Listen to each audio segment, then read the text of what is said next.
And good evening, good morning, good afternoon, wherever you are, and welcome you all to this webinar on the future of agribusiness, agri-industry in Kenya. I'm making these remarks on behalf of the chair for the Policy Research and Advocacy Committee, Engineer Otwani. He'll be joining us shortly.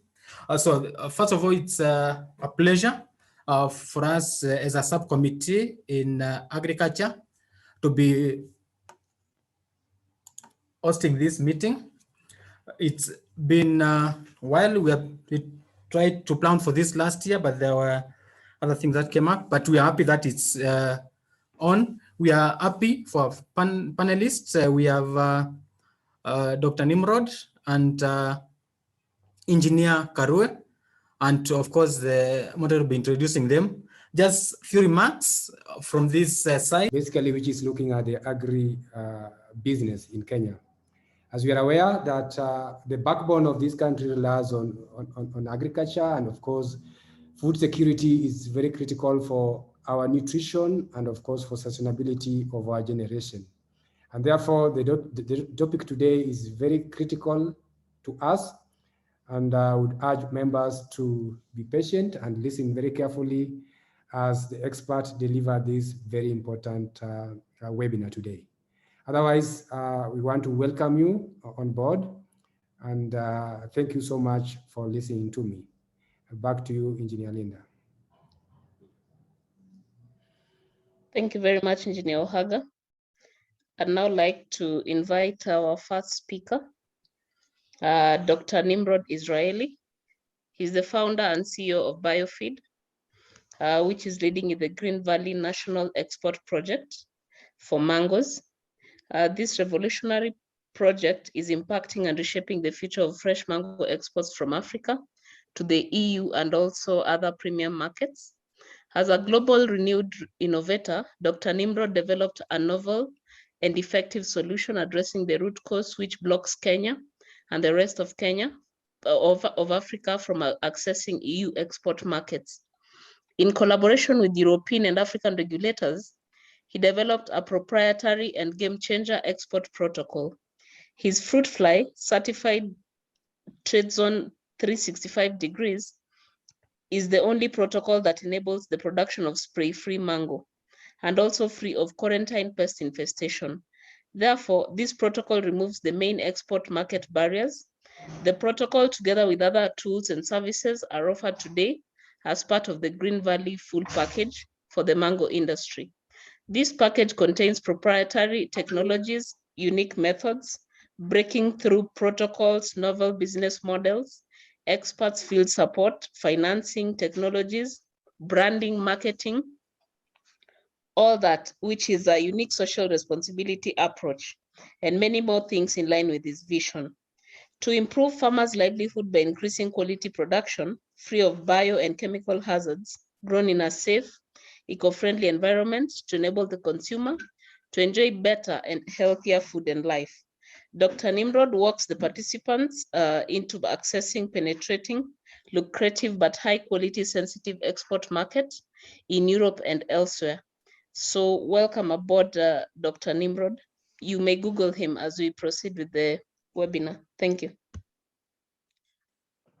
Thank you for the introduction, and thank you for inviting me. I'm very, very excited for this webinar and the opportunity, as you are people of action, engineers, and your role is to make a dream come true, to real life. And so I hope that I will be able to contribute some ideas, some thoughts about how we can take Kenya as a leader to the rest of Africa and show an example how things should be done. So with this, I will start. And I decided to name this presentation a little bit different than I meant to, And this is from agriculture to agro-industry. And once again, this is very much to you, as agriculture is the first revolution for the human being after being hunter and gatherer for 11,000 years. And then came the agriculture revolution. But the industrial revolution came after, and it seems that in many ways it skipped Africa, maybe Kenya as well, and then we see problems. And so I will try in the coming minutes to talk about maybe some reasons why. And a while ago, while I asked people on LinkedIn why they think that Africa is encountering such a big problem with agriculture, I got literally tens of answers, if not even hundreds, many answers. So here I will focus on three key success factors.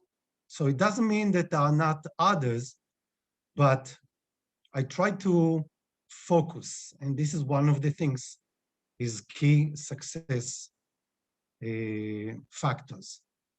So what is the first one? What is the first key success factor that I see before me? And that is, well, Kenya has a large population, but 36% of it is living in poverty, meaning less than $1.9 a day. This is ridiculous. Who can live from $1.9 a day? It means that nearly 19 million people in Kenya live out of $1.9 a day. And here is another question. Let's say that you make $2 a day. Now you are no longer in the list. Is that enough? Is this what we inspire? $2 a day, or maybe 2.2, or maybe 3? So I think that the question enlightens a problem, and that is the huge poverty. If we take not $1.9, probably up to $3 or $4 or $5 a day, still it is a ridiculous number. Probably we will find that over 50% of the Kenyan population is living in miserable conditions. This is our point, starting point. And Kenya is one of the leading. Just imagine what is the situation in other countries. So I want to share with you a story of two nations. Well, one is the story of Kenya that I just briefly we went through, and you shared in the invitation some of the numbers. The other story is a story of where I was born, which is a kibbutz. A kibbutz is a community that is established on farming. When I was born, it was completely 100% established on farming, only farming. My father was the manager of the orchards. And only 17 years before I was born, this kibbutz was established. It was established by my mother, together with something like 30 other young people in their early 20s.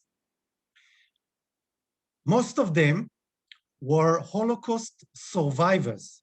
It means that they escaped Europe from the Nazis, like my mother.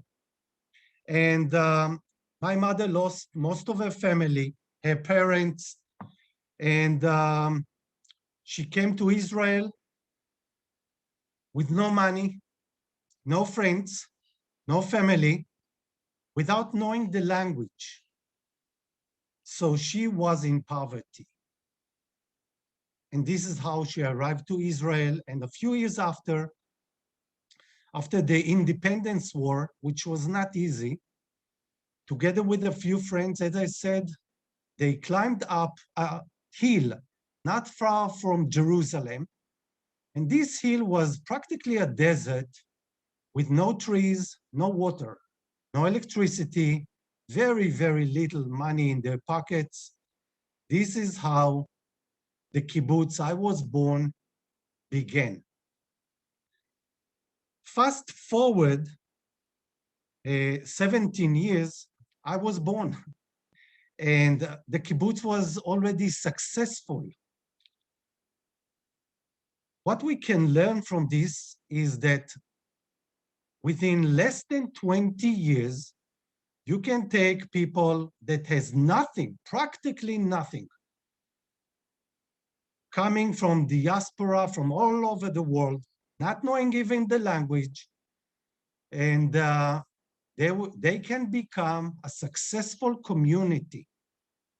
Today, this kibbutz is very successful from economic and all other aspects. And I ask myself,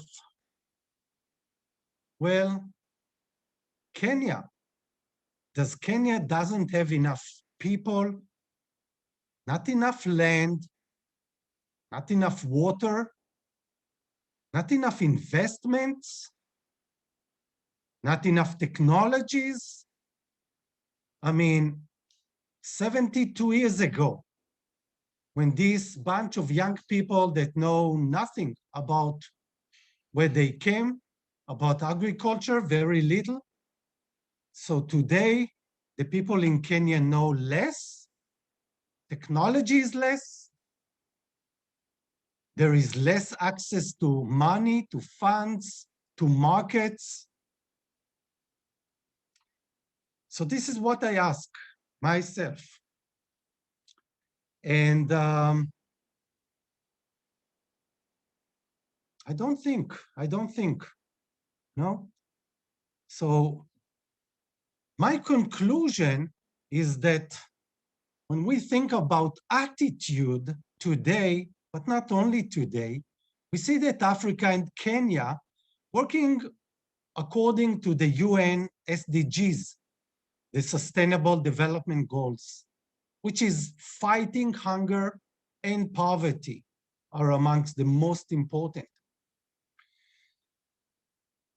Well, for me, it seems like fighting darkness. And when I think about the place where I was born and the attitude, we never thought about fighting hunger, although at the beginning there was practically nothing, practically nothing. It was always about inspiring to something far greater, prosperity. And there is no limit to prosperity, and also to dream. Those young people, they had dreams, and they were working hard to make their dreams come true. So this is what I see. It's the concept, it is the attitude. And a few years later, when I was working in the orchards, I had a dream.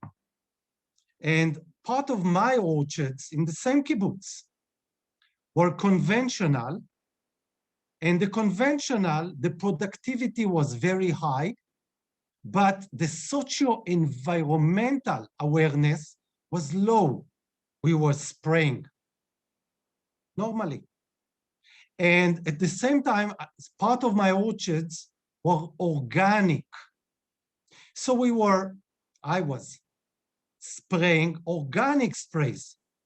Well, productivity was lower in those orchards, but when it comes to social and environmental awareness, it was higher. And my dream was, wait, can we do it together? Can we have the high yield and productivity, but greater social environmental awareness, meaning no sprays, no environmental damage? If we could have this, wouldn't it be wonderful? And I believe that we can even sell it to the consumers for higher price, the same fruits for higher price, if we can make those two dreams together and make it come true. And then a few months ago, I had a questionnaire and I asked exactly those questions. What do you think? Do you like agriculture with normal, with agrochemicals? Or maybe you like organic sprays? Or maybe you like without any sprays? And you can see that people, most of them prefer with no sprays at all. I also asked them if they are ready to pay more without sprays. And you can see some said 50% extra and some said 100%, but practically all of them said, yes, we are ready to pay more if we get more, because this is our inspiration. This is what consumers want today. So the number one key success factor, the goal, is prosperity. This is in my view. It is not to fight and defeat hunger and poverty. This is an outcome of prosperity, and prosperity has no limits, never. Farmers' dreams have no limits. I am a farmer, and this is what I do. Now I fulfill my dreams. Okay, so this is number one. Number two of the key success factor, what can it be? Well, in my view, the second question is, why Kenyan agriculture lagging behind the West? Okay, so we already state the fact that it is lagging behind the West, but why? And one of the things that we can ask is, look, there was so many investments done in the past decades in the of billions of dollars. Just Kenya. If you think of Africa, it is tens of billions, maybe hundreds of billions. And the business plan, starting from very, very normal commercial to turnkey project, financed by the government, by the World Bank, loans, grants, subsidies, and so on and so on. NGOs, you know it, and I'm sure that you encountered at least a handful of them. Unfortunately, when you wait a year or 5 years or 10 years, you see that it is not successful. That is the problem. It's not successful. We see one after the other. When the project is over, it is not sustainable. And when I started working, not only in Africa, also in Asia, I asked myself, why is that? Because I don't want to sell technology, service to someone that after a while he will fail. No, this is not sustainable. It's not good for me. It's not good for him. And this is not why I'm working so hard for so many years. So I started to study this issue. And what I want to share with you is a story of success. And this story of success is the story of Korea auto industry. And it started when in the 40s of the 20th century and the 50s, Korea was a country of poor people. Many of them were in poverty, more than now in Kenya. And they had one thing, they had an industry of steel, good quality steel. And they sold it for little money. And they thought, well, what can we do? How can we increase our income?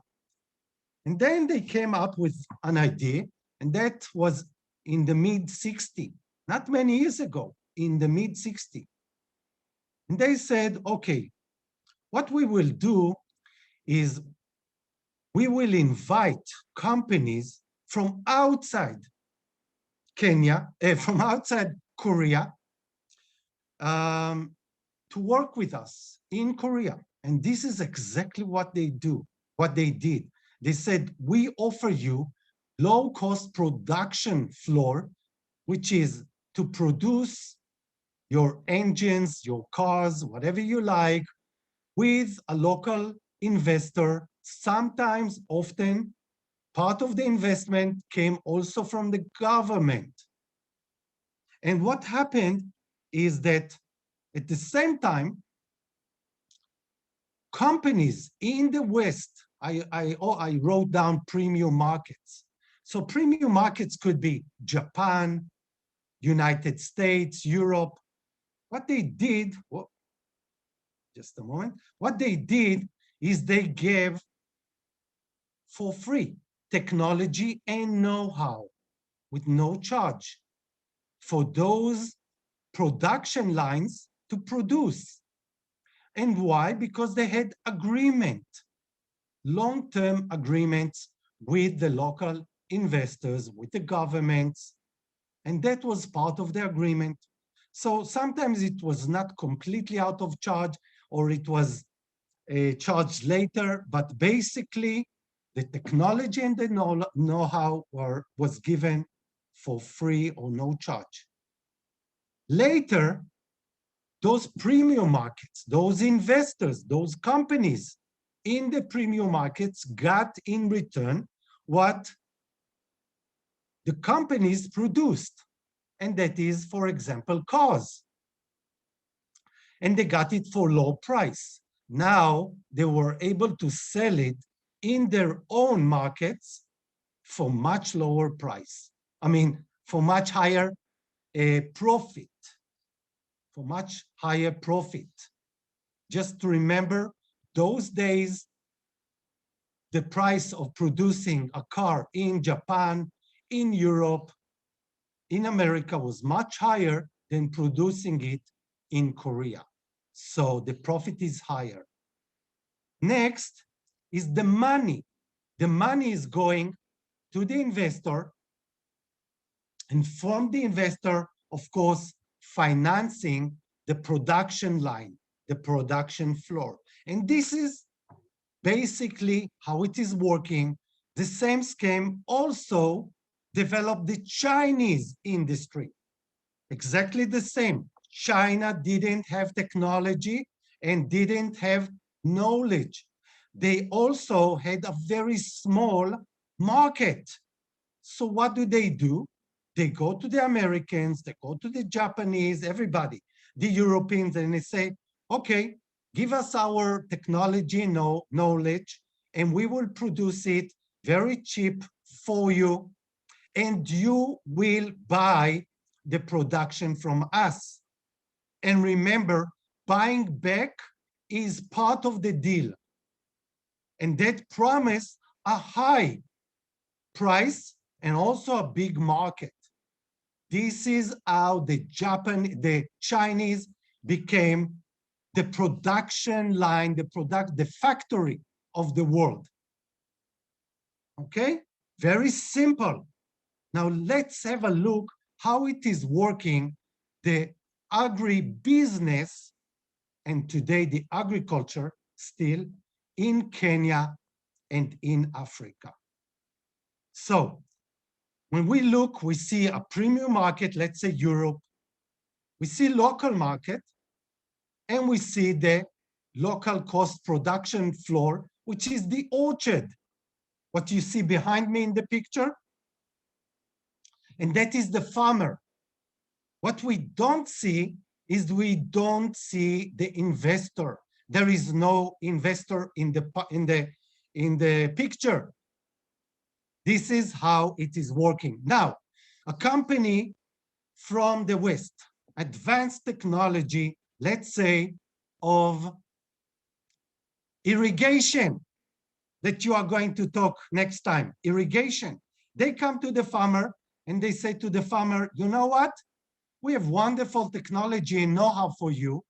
And of course, it is full charge. You will get it and you will pay us back the money. Okay, so see the difference. You will get the irrigation from us, whatever it is, and you, our dear farmer, will pay it back for us. Now, the farmer is very impressed, and he understands that this irrigation system is really wonderful. He had so many good things about this. He's excited. Now he's going back to his bank and he's thinking, how am I going to finance it? So he knows his reality that he's going to sell his produce to the local market. This is the only way he can do. And then instead of dollars, he's going to collect pennies from the local market. Wow, there is a big gap. And this is a negative big gap.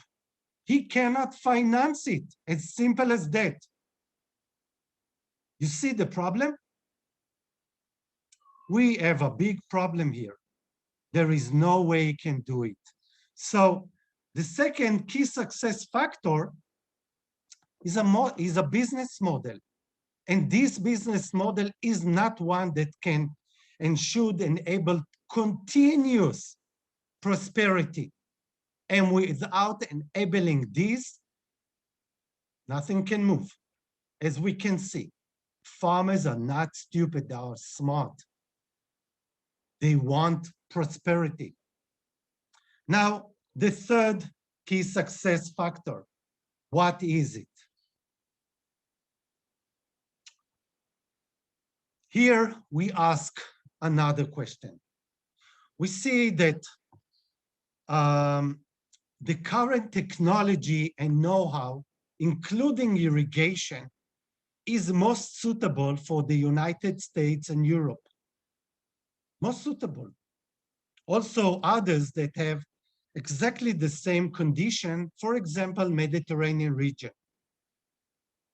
We should ask why. How come? Think about this. Why is it?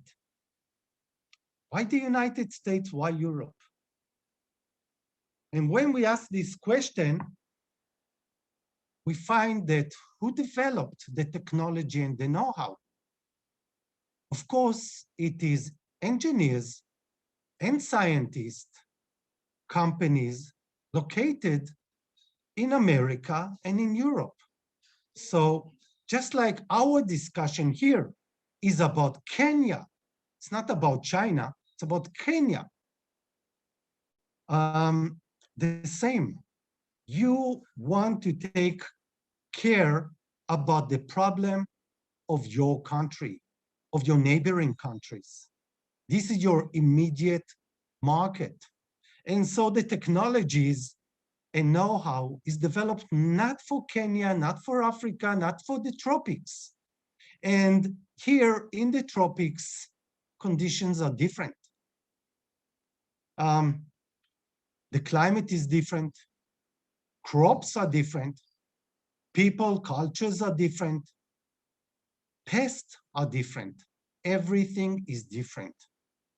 And so we have a big problem, a big gap, scientific gap. And just look what it means. For example, fruit flies. Now, where I come from, there is no problem with fruit flies. Yes, you spray some, and then you get very, very low infestation, below 1%. The same is Europe, the same is America. But in Kenya, the fruit flies are different. Wow, now we have a problem. For those different fruit flies, there is no solution. There's no solution. Even if you spray, you use the same traps, the same techniques like sanitation and everything the same. Doesn't work for those fruit flies. Just like everything we did until now for, for flu is not, does not apply to COVID-19, simply different virus. The same here. And what happens with fruit flies is we can see here the female lay eggs in the fruit and no one can see it. This is a time bomb. When you want to market the fruit in Kenya or outside Kenya, you don't see anything. If you try to export, well, it takes time until it reaches the markets in Europe, for example, or any other place. And then when it reaches the market, and it takes like a week or two, sometimes even more, the eggs hatch and the larvae emerge, and we see the fruit is infested. And this is not a pleasant sight, not at all. This is a quarantine pest. You can have zero infestation when you export, zero. 1% is not good. 2% is not good, zero. When you have 50%, 80%, even if you clean out 90% of it, and you're left with only 5 or 9%, no, you can have no export. Now, what it means is that practically you lose 50 to 80% of your income already in the orchard. Just this alone makes many farmers to abandon their orchards. And then you have the high cost of crop protection, all those sprays and traps. Even though it doesn't work, you still get over 50% damage. And you have chemical residues. Of course, again, not only poisoning you, also the consumers. And if you have any thought of export, no export. So you get under export ban, another problem.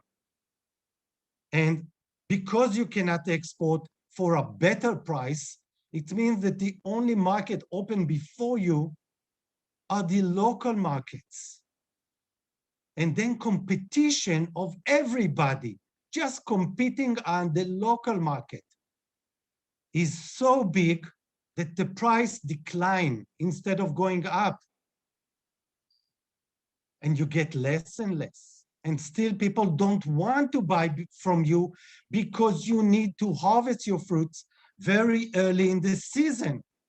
And the fruit is not tasty because still you need to harvest before 100% of your produce is infested. And it doesn't look good from the outside. That is a big problem. And the fruiting season, instead of what it can be like 3, 4, 5, 6, even in Kenya, 7 and 8 months.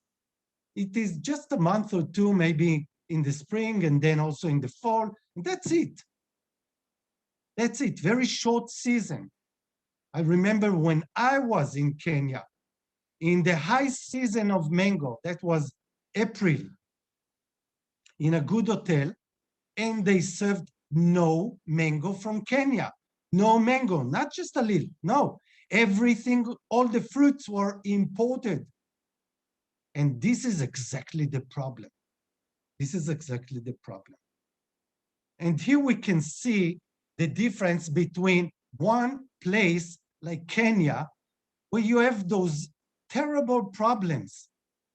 So the potential income is turned into a loss, negative income per hectare. While, for example, in Israel, the practical income is 50,000 euros per hectare. 50 euros per hectare. Just imagine, stop and think about this number. And think which other crop has this potential. Rice, corn, tomatoes, which one? Citrus? None. None. This is why I love mangoes, okay? Because the potential is so good. So this key success factor, obviously, the third one is the technology and the know-how. It's quite obvious. What we see is the three of them.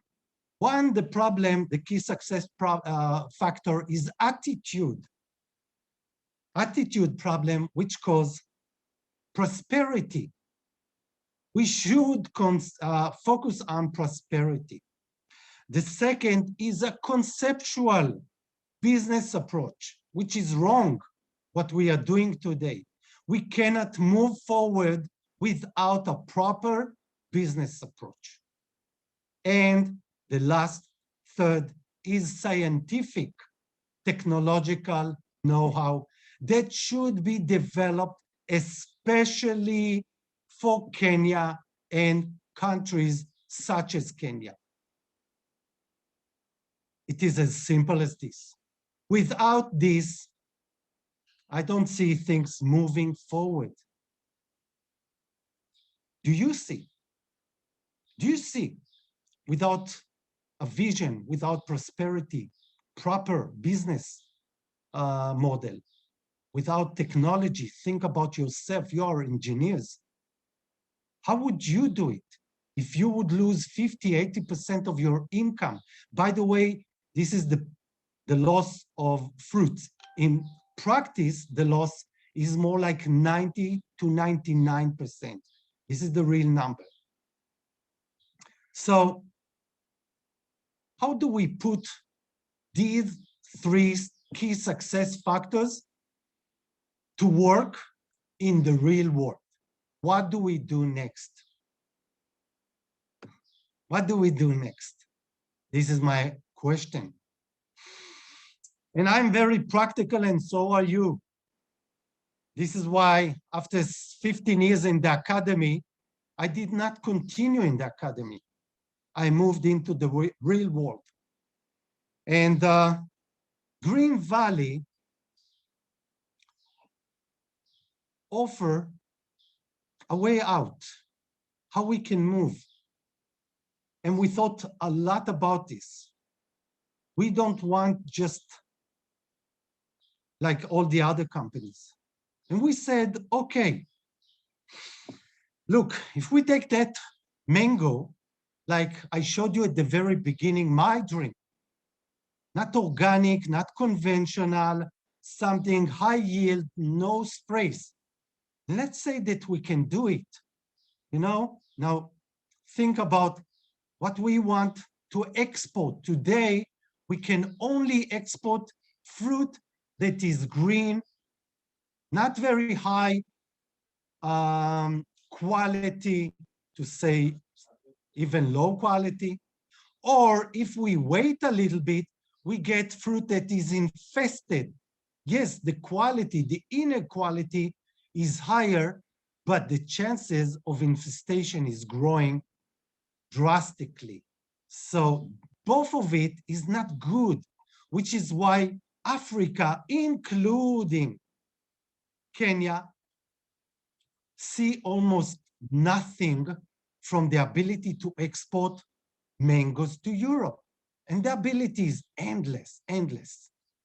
Okay? Today, if Kenya could, Kenya would be able to export in a magnitude of hundreds of millions of dollars to Europe, but it is unable. So what do we want? We simply want something that is tasty, very high quality, inner quality, also looking very good, and also exportable, meaning without chemical residues and without infestation. Zero chemical residues, zero infestation. So this is how we move. We start with the attitude. And the first thing is the vision.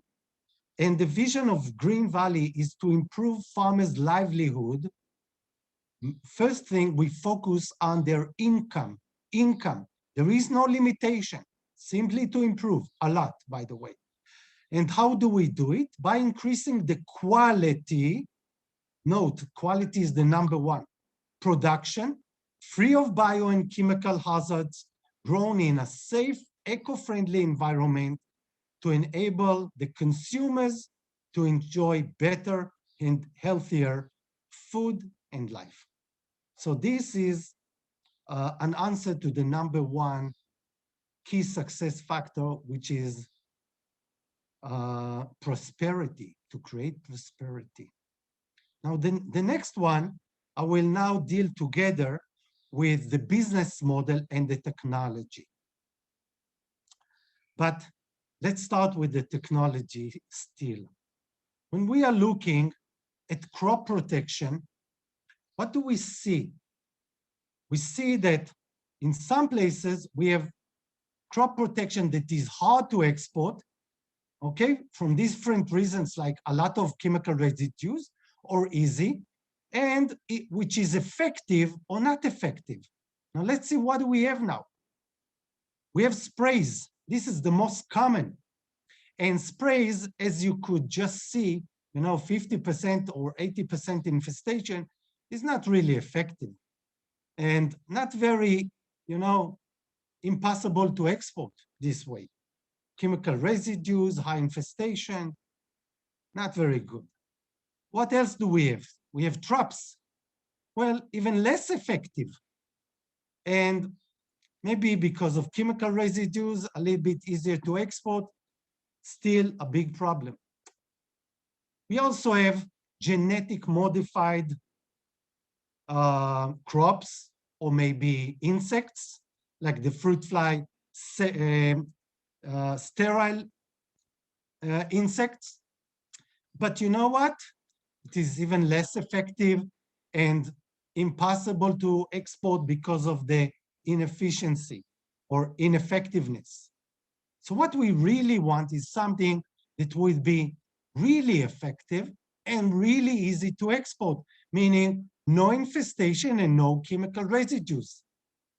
And this is exactly the kind of product and technology that we have developed. It's called freedom. Freedom to protect the farmer and the market from fruit flies.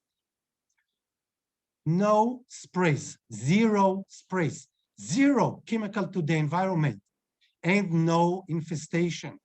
Very easy to export, very easy to apply. Effectiveness, like never before. If it is raining, like in the tropics, it is work just as well. So this one is really suitable for the tropics and for Kenya. Now, it was so successful that after I applied it first time, and it happened in Europe as part of an Israeli Grand Challenges project, I had a meeting with the Prime Minister of India and the Prime Minister of Israel, where I presented the results and the technology. But it's not only the technology, by the way. We are talking about a protocol, a full protocol. Technology alone is not sufficient for anyone today. And you as engineers, you know that just buying a pipe, you cannot build a house. You need the protocol of how to do it. Doesn't go without a protocol. The same here. Europeans, anyone who is ready to import wants to see a protocol, making sure that the quality and the results are as needed. Now, what it means is that between the current situation of the farmer in Kenya today, the mango grower, and the potential, like we saw in Israel, we have a business gap of between 40 to 50,000 euros per hectare. Now, again, if today the income of a farmer is typically between 200 euros, let's say to 100 to 1,000 euros, maybe 2,000 euros, the income, not the profit. We are talking about a gap that is so huge. Just imagine what it means to the farmer livelihood and the economic prosperity, not only of the farmer, of the country. It is far greater than the gap the Korean had with the automobile industry, far greater. And we know it is possible. And we don't need to wait years. We just need to do it. So this is the gap. This is the business potential. When you as business people think and you want to invest, there is nothing greater and better that any investor in and outside Kenya can do than bridge that gap. So how do we do it? Let's go back again. How in practice we do it. So once again, let's look at the business model here. We need to see the technology and the know-how that must prevail, that we must have for the production line. We must get it. And then we must know that we have where to sell our production to good markets where they can pay us good income. Okay, and then the dollars are going back to the investors and the producer. Now let's take it to agriculture and how Green Valley is doing it. So first of all, when we're looking at it, we say we must have not only the farmer, this is the farmer, not only the farmer and the farm, we must have investor. Okay? Until now, there is no investor. No one is ready to go in advance and help the farmer. No one. People after he's got fruit are ready to buy from him if the fruits are good, but not before. So we need investor. And by the way, it makes sense that the government will also support it. This is one thing that we need. Then Green Valley is ready to transfer the technology and the know-how for no charge to the farmer, not to the investor, not to the country, to the farmer, as we did and as we do, directly to the farmer. In return, the fruits of the farmer are going to Green Valley. And Green Valley is selling it in the premium markets for a premium price. Now, there is money. And this money can go back to the investor and through the investor to the farmer, to the production line. So look how simple it is. And now that the farmer is not experiencing a loss of 50 or 80% of his produce because of fruit flies, just to remind you, the first thing that we provide here in the technology and the know-how is how to encounter fruit flies. Okay, so now he doesn't experience a problem of fruit flies anymore. So instead of having only 10 or 20 or 30% of his produce exportable, now he can maybe market 90%. This is 3, 4, 5 times more than he did before. even to the local markets, what it means. So this is one. Second, through the same system, think that now we want to help the farmer to invest in irrigation system. So we transfer the know-how and the technology to the farm, and later, after harvest, simply the farmer is getting less of his income back, but we help him to finance the growth, just like the Koreans did with their automobile industry, and China did and still do with everything they do, everything. So this is a sustainable business model. The same way, now, when we look at it, we see this is the current situation. And again, this is the income.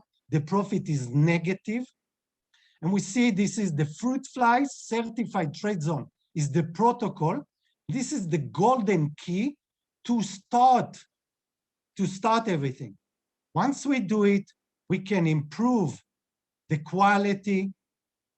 We can improve the markets and take it to premium markets. Everything is improving the income. We can improve the yield. There are many ways to improve the yield.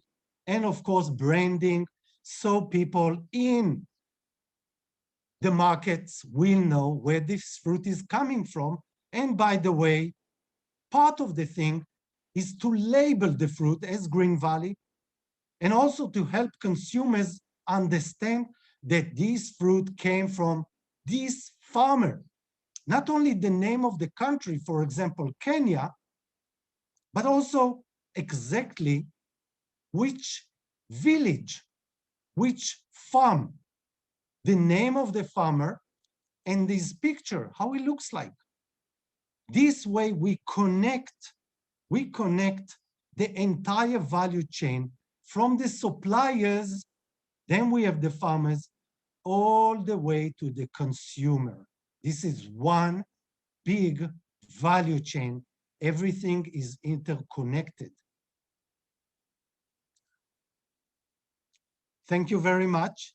You have my email here below. You're welcome to write it down and also to communicate after this. So first of all, I'm an investor. So now you have contact.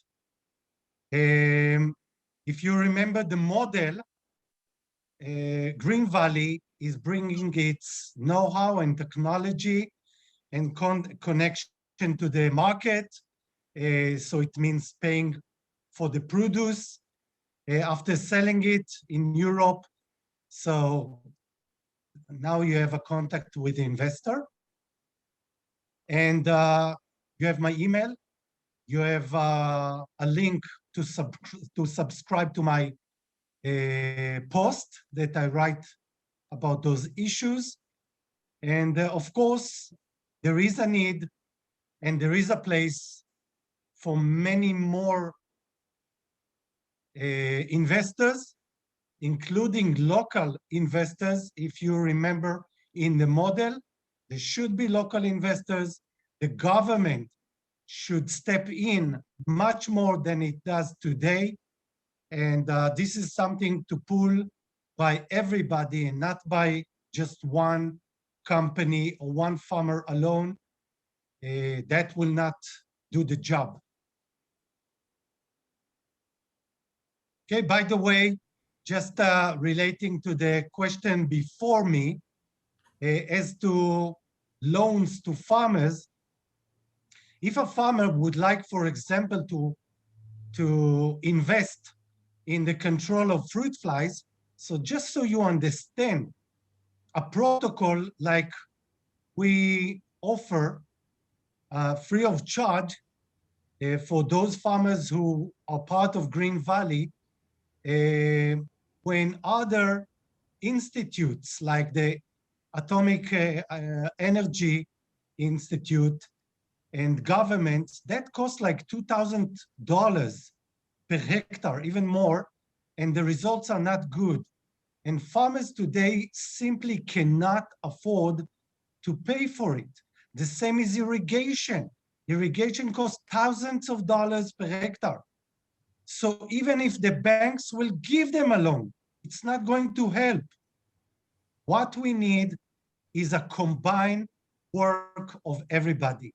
The farmers, the local investors, which can, by the way, can be like the packing house, and of course, companies like Biofeed and outside of Kenya importers.